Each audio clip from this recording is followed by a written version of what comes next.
पे ये आरोप लग सकता है, खट्टर सरकार पे ये आरोप लग सकता है कि इन्होंने फिर राजनीति का भगवाकरण कर दिया।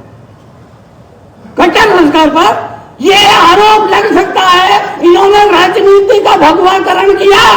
पर मैं आपसे निवेदन यह करना चाहूंगा, ये भगवाकरण राजनीति का भगवाकरण नहीं है, बल्कि राजनीति का शुद्धिकरण है।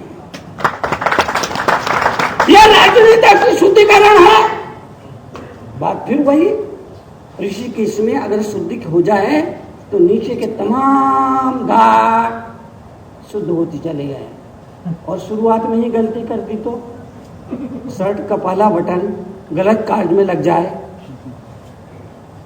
शर्ट का पहला बटन गलत काज में लग जाए तो नीचे के तमाम बटन गलत काज में लगते जाते हैं। और शर्ट का आखिरी बटन होता है वो पैंट में लगता है, आदमी की हुलिया बिगड़ जाती है। शर्ट का आखिरी बटन पैंट में लगता है, आदमी की हुलिया बदल जाती है। आजादी के समय हमने कुछ गलत बटन लगा दिया, आज तक देश उसका अंजाम भोग रहा है। आजादी के समय हमने कुछ गलत बटन लगा दिए, आज भी देश उसका दुष्परिणाम भोग रहा है। इसलिए इस देश की परंपरा रही है कि महलों में रहने वाला राजा दशरथ नंगे पांव चल करके गुरु की कुटिया में जाता था, सलाह लेता था, मार्गदर्शन लेता था और फिर अपने राज्य का संचालन करता था। यह देश की परंपरा रही और जिसने इसको समझा उसने सब कुछ समझा, जिसने इसको जाना उसने सब कुछ जाना। सिर्फ यह समझ लेने से हम बहुत कुछ समझ लेते हैं। एक बात समझ में आ जाए, धर्म को पहले रखेंगे, राजनीति को नंबर 2 पर रखेंगे, कोई तकलीफ नहीं, कोई परेशानी नहीं है। फिर भगवान का दरबार लग गया और भगवान के दरबार में 3 लोग पहुंच गए। एक मारवाड़ी था, एक बनिया था और एक चोर था। भगवान ने मारवाड़ी को बोला है, बोल तुझे क्या चाहिए? मारवाड़ी बोला, कुछ नहीं, 10 करोड़ रुपए दे दो, 10 करोड़ रुपए दे दो, 10 करोड़ और एक आलीशान मकान, कोठी, बंगला। बनिया सवाल किया, सबसे अच्छी कौन सी? उत्तर दिया गया बनिए। बोले कैसे? अरे बोले हर जगह लिखा रहता राष्ट्रभक्त बनिए, सामाजिक बनिए, पढ़े लिखे बनिए, शाकाहारी बनिए, धार्मिक बनिए, व्यवहारिक बनिए।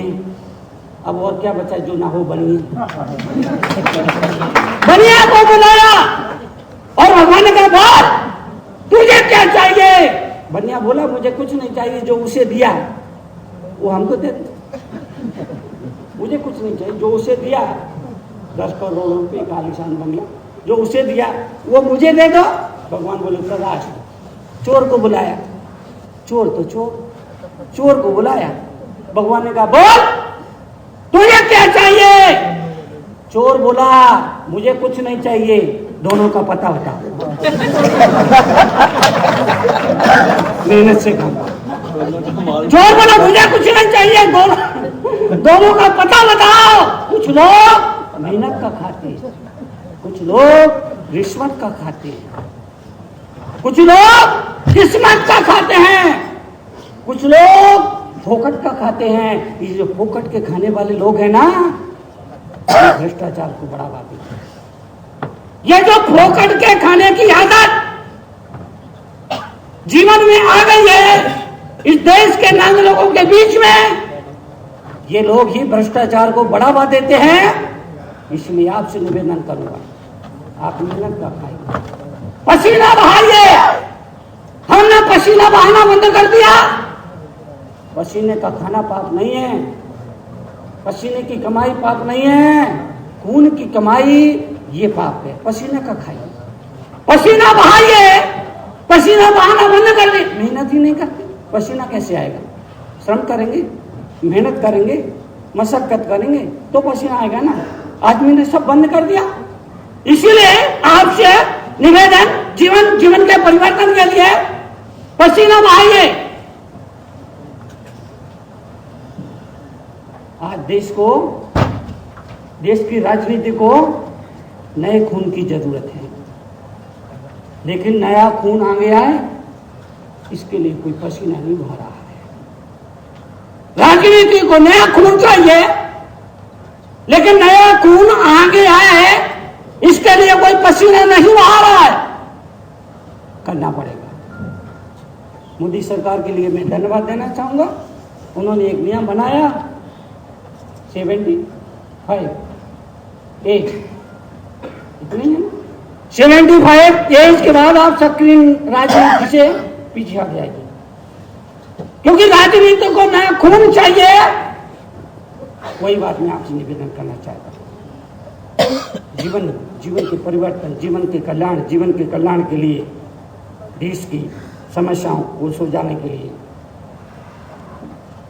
हमने कुछ किया है। हमें बहुत कुछ करना है। हमने कुछ किया है, हमें बहुत कुछ करना है।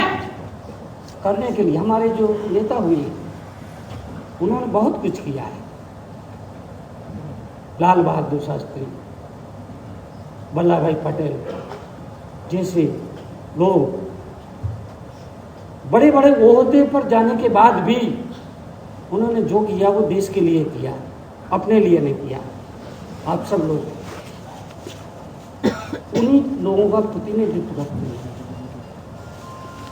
हरियाणा विधानसभा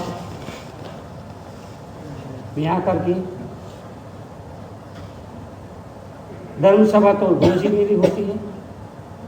जहां भी जाता हूं रोज धर्मसभा लगाना पड़ती है, पर आज विधानसभा में धर्मसभा लगाएंगे।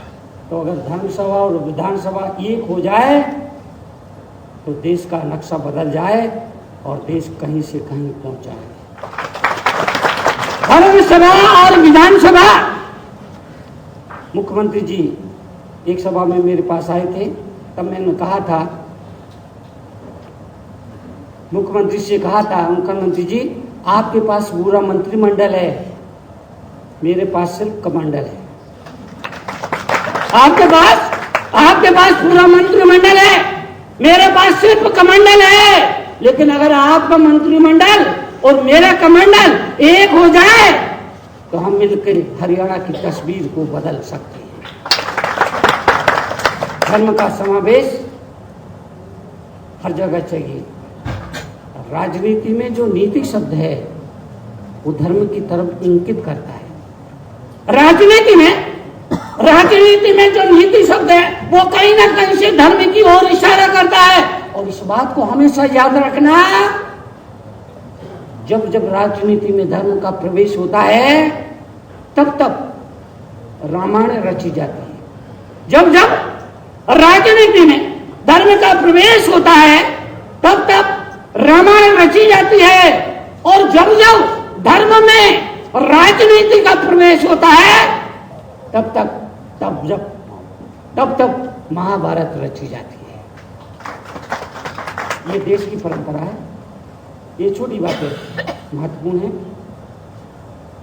कि द्वैत जी जो इस सदन के राज्यपाल रहे, अभी पिछले दिनों उनका निधन हुआ।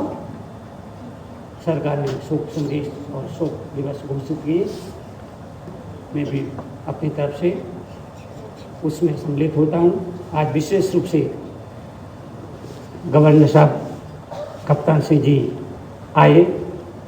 मैंने कहा था शर्मा जी को, मैंने कहा उनको निमंत्रण देना, आप आए नहीं आ पाए, उनकी जो भी व्यवस्था है पर निमंत्रण देना। चूँकि पिछले दिनों 2-3 बार मेरे पास आए, इनकी भावनाओं को मैं देख चुका था कि बड़े ही भद्र परिणामी और संस्कार व्यक्ति है। तो मैंने कहा आप उनको निवेदन करना, और उन्होंने किया और आए। उन्हें बहुत बहुत आशीर्वाद है। आप सब लोग जो यहाँ मौजूद है, कड़वे प्रवचन पुस्तक मैंने कहा सब लोगों को आप भिजवा दीजिए, और हमारे कार्यकर्ताओं ने वो दिए है, उसके लिए भी आप देखिए। ये विचार मुझे